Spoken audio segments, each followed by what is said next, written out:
everyone. It is May 2nd and I have a kiln unloading, so I thought I would share it with you guys.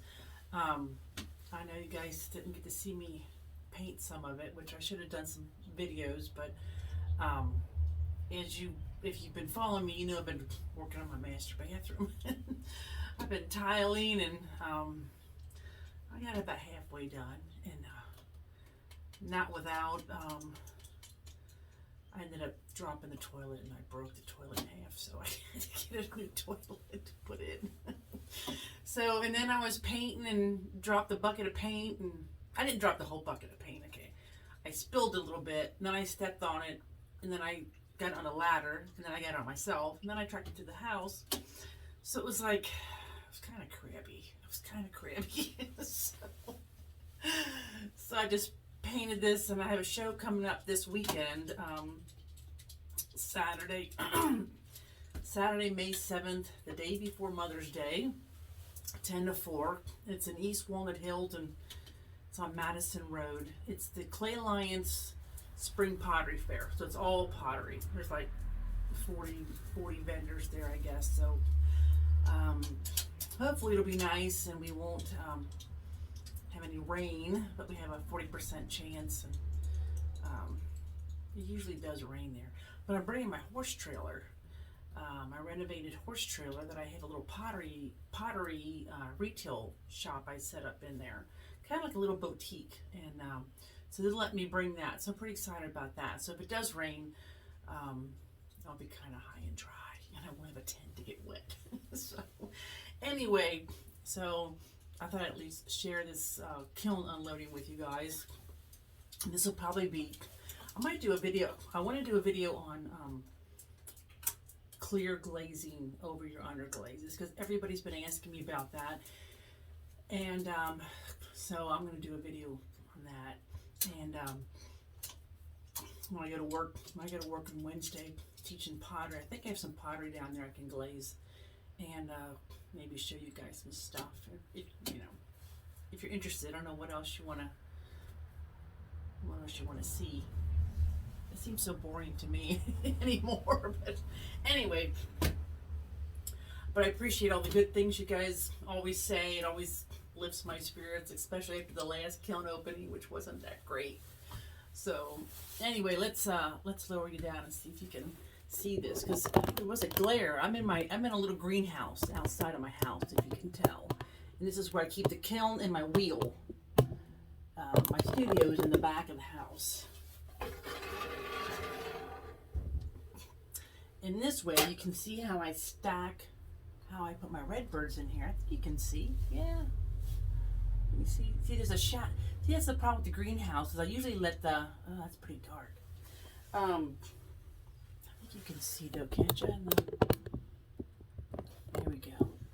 I usually have to wait till the sun gets like just right, because it creates such a shadow in here.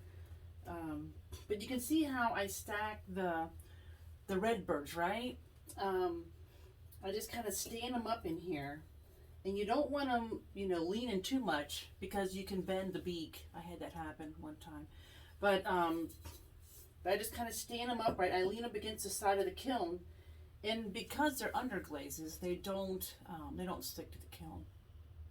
But I use Amigo velvet underglazes, and I have heard people mention that Speedball has changed their formula a little bit, and I don't know if you remember one of my videos. I had the red stick; they stuck to each other, which was a real pain in the hiney. But but anyway, so yeah, so that's one of our redbirds, and of course I'll put some kind of maybe a copper wire here to hang it, and then they'll get the curly Q feet, or the curly Q legs, and then feet on the bottom. So I've got 6 of these in here, so I'll pull these out. I think these were the first thing that sold at my last show. Oh, that one's got a crack in it. Look at that. Darn it anyway. I can probably fix that, but not in time. Probably not in time for this show. Anyway, they get a few little crusties on them, you know, leaning up against the side of the kiln, but I just sand that off. That's not a big deal.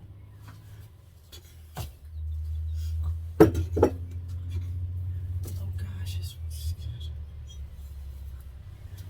good. Alrighty, let's see. Geez, there goes a big dump truck. There's another one.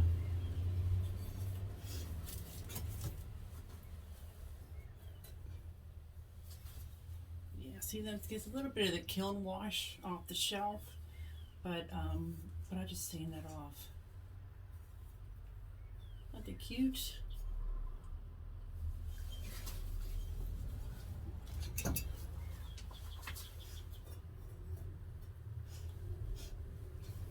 Oops, there's.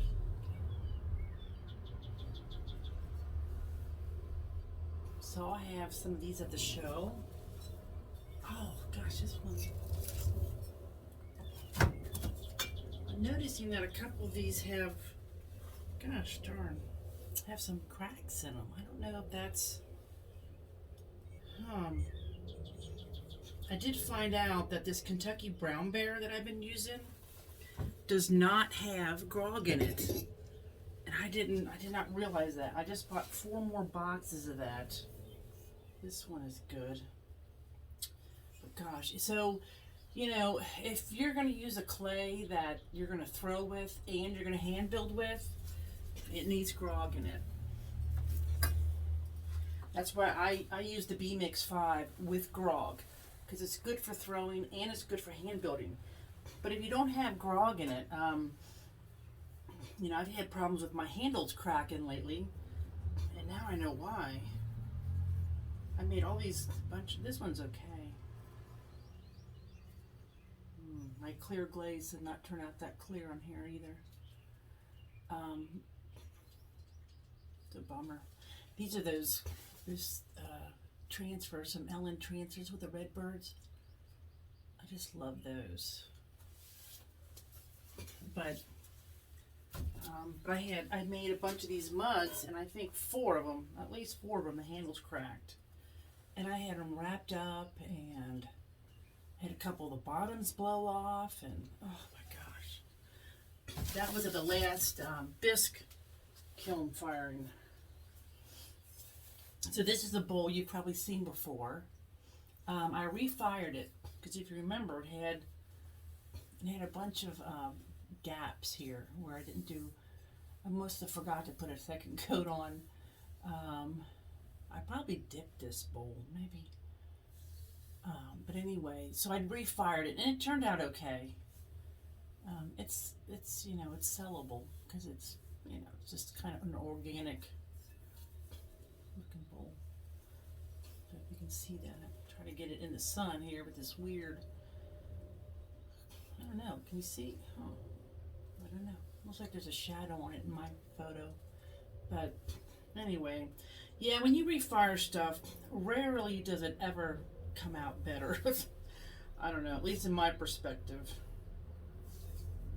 I mean, this is a little bit better, but not, you know, not what I had hoped for. And this was a refire, but this is minimal, but that turned out nice. Now this is on B-Mix, the B-Mix 5 with grog. And I may just go back to that, and just, you know, if I want a dark bottom, you can mix red iron oxide powder with, I know some people use vinegar. I've heard of just using water. I think the vinegar probably mixes it up better. I have not tried that yet, but I know a lot of people do this, so I'm going to try that the next time and just stick with the B-Mix 5 with grog. The Brown Bear throws beautiful. I just love throwing with it.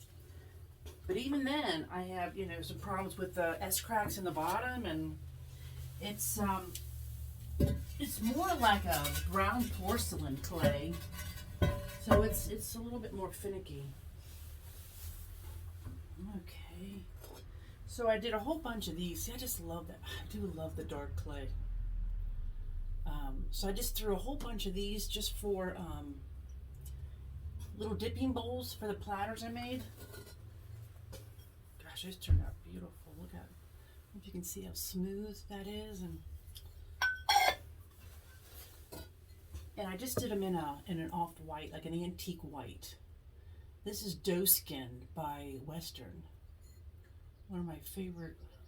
And look, I got my little my Lisa stamp and my little acorn stamp. So I have about 10 of these, I believe. So this turned out, that's good. You know, my $10, I sell this for $10. So, you know, the $10 stuff turns out. Oh, here's all the feet. There's all the feet from my redbirds. Got a whole handful of feet. Here's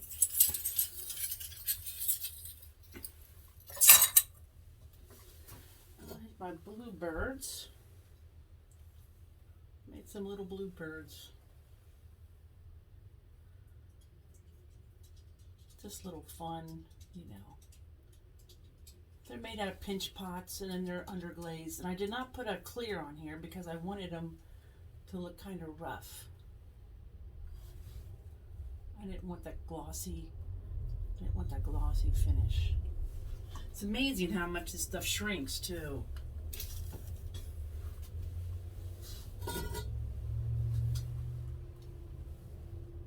Look at that, that's got a little crack in it too. Oh goodness. I hope you can see that. Boy, I tell you, I think I'm done with the brown bear, and I just bought 4 more boxes, so maybe I'll just throw a bunch of bowls with it, but I will not hand build with it anymore. I don't know why I didn't realize that it didn't have grog in it. Oh, that turned out really pretty. Really like that.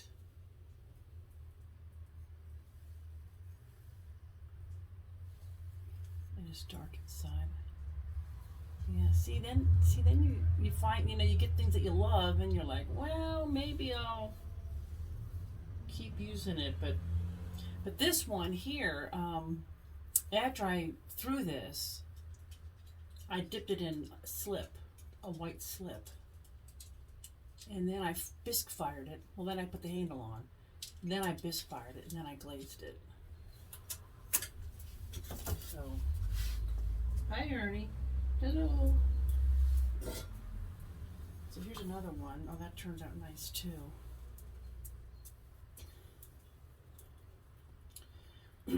The clears turn just slightly cloudy on this dark clay too. It's really hard to find a clear that stays completely clear. I'm gonna go. I may go back to the HF9, Amico's HF9, and I get a little pattern on there. This was a hand built handle. This wasn't a thrown handle. I kind of like the hand built ones better than the thrown ones in some cases. I don't know, that has a good feel in it, and it's nice and big too. I have big hands. So let's see. This is my, oh, those turned out pretty. The clear again is not clear all the way through, but I love this bowl. Now this is another one that's, is a soup. There's a soup bowl with handle on it. I'm gonna make a bunch more of these. And this is kind of a new little flower I did. I don't know if it's really a flower, but it just, yeah. It's got, it's weird. It's clear on, I may have put the clear on too thick too, because I dipped a lot of these. I was in a hurry, which, if you get that clear on too thick, it will almost always turn cloudy. And there's another one.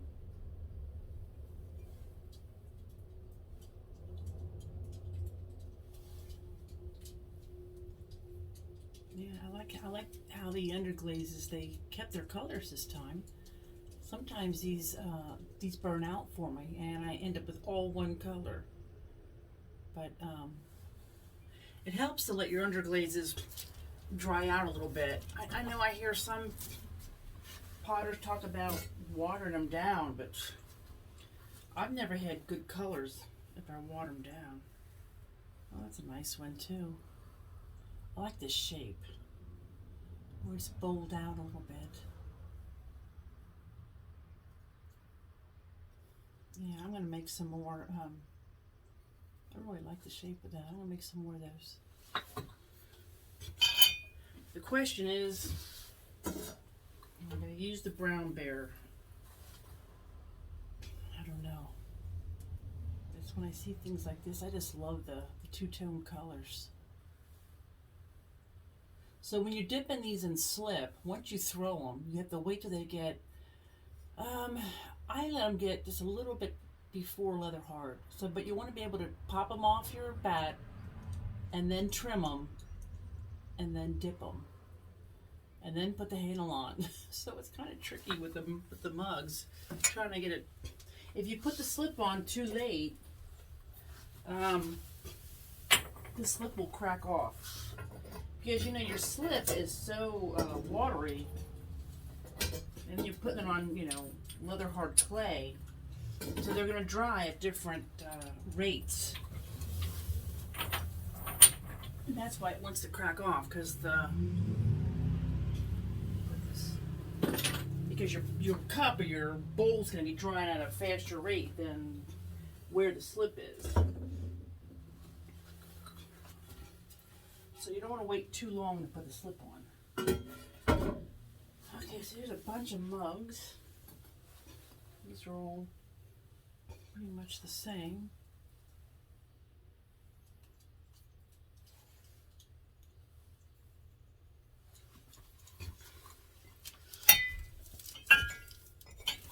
I have to get all these priced and packed up. So a lot of these, I only did a couple different designs.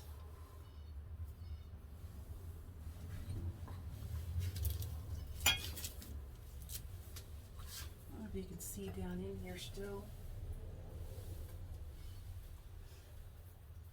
Yeah, these turned out really nice.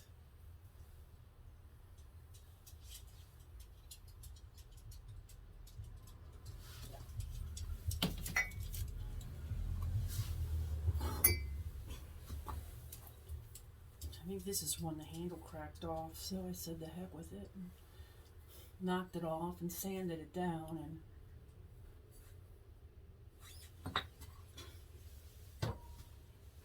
so now, after I get done here, I'm going to sand all these bottoms.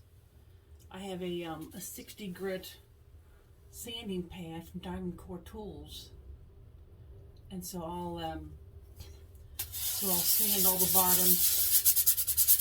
And then I'll clean them off before I pack them up for the show. So they do all get sanded.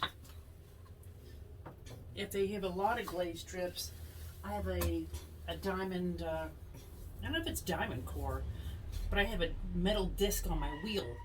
Jeez, that car went flying around the bend. Hello, there's a bend there, slow down. But I have a metal grinding disc on my wheel. I just set these down on my wheel and it's really quick. Look how much that thing shrunk. Holy moly, that's a little baby. Goodness sakes.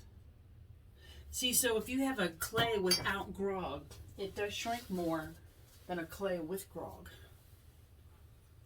because the grog doesn't shrink.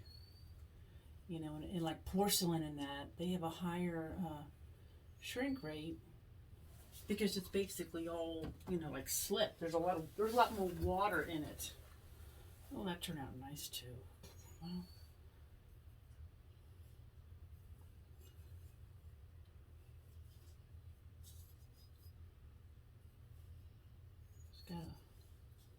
I see a little tiny crack in the rim here. I don't know, I can, so I'll put that aside as a second.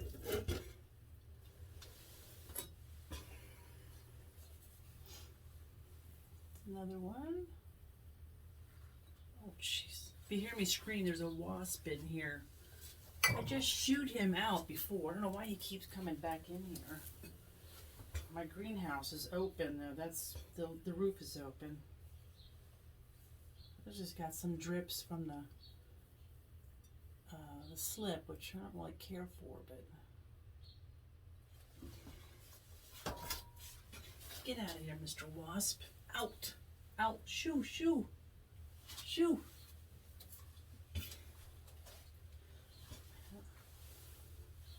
And there's another one.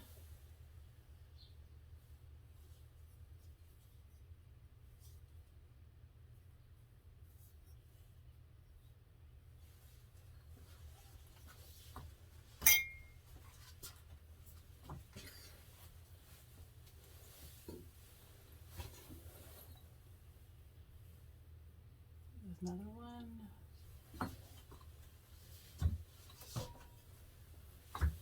Oh, I don't know where he went. Maybe he went out.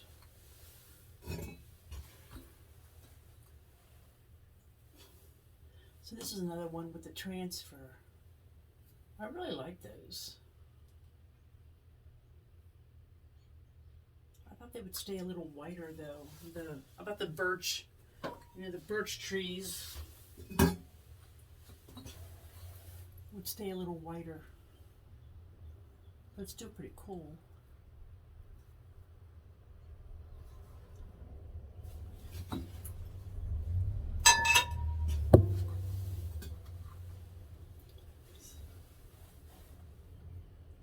So again, these are mostly all Amico velvet underglazes that I use. I really like those. I did have to buy some. Oh, that's got a little, some of the speedball. That one's got a little hairline crack on the bottom. Don't you wish that the hairline cracks would show up at the bisque fire and not the glaze fire? But, the glaze fire is a lot hotter than the bisque fire. So, that's why they show up there. Oh, this looks nice. Cute, cute, cute. I really like this. This kind of reminds me of the star pattern that my mother had when as kids. We had these plates that had this star pattern. She got them for her wedding as a wedding gift. Gosh, it would have been 60 years ago. I have a few pieces that she gave me that we didn't break as kids. There was 5 of us, me and my 4 brothers. I doubt we were too easy on the plates and stuff. We were fighting over food. Oh, I always tease my brother. Oh, yikes! What do I say? Tilt this first before lifting it up. Oh, I don't know. There's some things that look ugly in there. Wow. Yeah, we always used to fight over the mashed potatoes. Well, I don't know what the heck this one bowl is, but wait till you see it. Oh, a couple more of these. I'm glad these turned out nice. Maybe I should just throw like 1,000 of those, right? Oh, that's a clear. Oh, that's a bummer. Oh, look at that clear glaze. It's supposed to be clear. Darn it.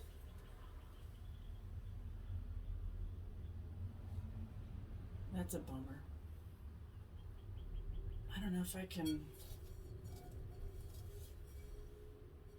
It may not be. I forgot to put witness cones in here. Always put witness cones. And they're sitting right there in front of me.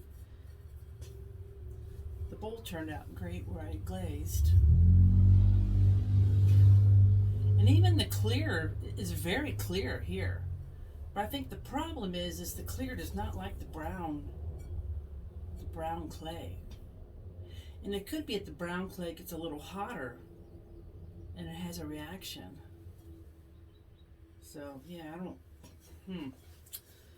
Ay, ay, ay, ay, ay. This is kind of bizarre. It's kind kind of cool though. Look at that. This is of course, the brown clay. Got a few kiln things stuck on it, but this is the doe skin by Western. So if it goes on thinner, where it's thin, it gets that darker color. So yeah, it's really weird. It's kind of pretty though. Not what I was hoping for, but you know, that would have been too easy, right? And then this one, I don't know about this one either. It's pretty. Oh, and it cracked. Oh my gosh. I would just like to throw this against the floor. Maybe we'll have a bowl throwing video the next time. I've never had white do that, ever. That is just the strangest crack. It's a stress crack, basically. Because of the glaze on the inside, probably. So the inside looks pretty. So that'll be one, I guess I have to keep for myself. It didn't go all the way through, which is just bizarre. But that's the last piece. I can't say I'm 100% happy with this, but are we, of this kiln unloading, but are we ever 100% happy? That's kind of rare. Oh goodness. Okay. Well, I don't know what to say, but my assessment with this is that, oh sorry, here we go, get you jumping up and down. I think I need one of these things for my camera. That thing like wobbles back and forth. Anyway, so I would say about 75% turned out nice, which is, you know, it's a good amount. You know, we can't, it's rare you ever get 100%, you know, the kiln turning out good. And with the clay, at least I've solved my problem. And I realize it's, because you really get down on yourself if things don't turn out. It's easy to do. You start doubting yourself, and that's always hard. Anyway, it's the, you know, that Kentucky Mudworks Brown Bear. It's a beautiful clay. God, it throws like butter. Oh my gosh, it's just beautiful to throw with. But I have not had the greatest success with it, and I'm really sorry. I'm watching that wasp. I'm really sorry. I just bought 4 more boxes, and especially since they raised the price. I used to get it for about $33 for a 50-pound box, and I went to buy it the last time. It was $43 for a 50-pound box. So I will not be buying it anymore. And I think what I'm going to do is just throw, you know, a bunch of bowls with it. And even that bowl, though, cracked on the bottom. I wish I could take it back. Kind of bummed now that I've got so much of it. But, you know, but it's always, I like clay with grog in it because I like to hand build. And I'm not going to buy a separate clay to hand build and a separate clay to throw.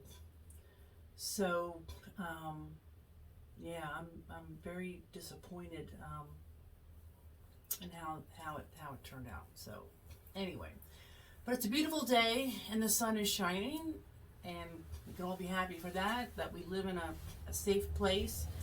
You know, my heart still goes out to all the people over in Ukraine dealing with the nightmare over there. So I feel very blessed, and pottery is, can't worry about it, right? So, but I am going to do a video on the, I say a lot, I know. I watched myself back the other day, and I was like, oh my gosh, stop saying but I just do. Anyway, I want to do a video, though, of applying clear glaze over, the underglazes, because everybody seems to have a problem with it smearing, and you really just have to use a soft brush. You know, I love the Mako number 8 fan brush. I put a lot of clear glaze on it. I get it, you know, I dab it in there like that, and I get it filled up, and I quick do one layer. You know, I don't sit there and brush back and forth. I see some of my students at class. I'm like, stop brushing back and forth. You want smooth, you know, when you're glazing, you want smooth, even strokes when you're trying to do something like that. And then stop and let it dry. And then if you still need a second coat, then go ahead and put the second coat on, but let the first coat dry first. And you don't want it too watery either, because if it's too watery, it will smear. You got to kind of find the medium consistency of the clear. But we'll do a video on that. And get this show out of the way this weekend. And then I think I'm gonna try some new fun stuff. So stay tuned. Thanks. Have a great day, and thanks for watching.